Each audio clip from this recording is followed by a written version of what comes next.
यो सराबडिजीबाट यहाँ क्रस गरेर उताबाट आएर पनि यहाँ सराबडिजी उताबाट उसबाट आब्रा साइडबाट आए पनि यहाँ सराबडिजी यहाँ आएर यो बिचमा आएर यो क्रस गरेर हो यो छ स्वीट प्यालेस सुपरमार्केट हो यसको बिचबाट भित्र जाने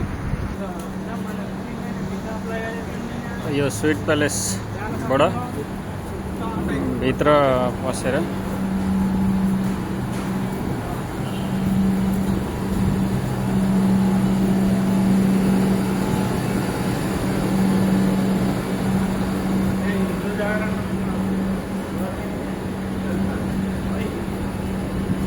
यहाँ भित्र बसेर अगाडि आएर अब यहाँ छ एक्सिस ग्राफिक्स भन्ने यहाँ अन्नपूर्ण अगाडिपट्टि छ। अन्नपूर्णको साइडमा यही हो।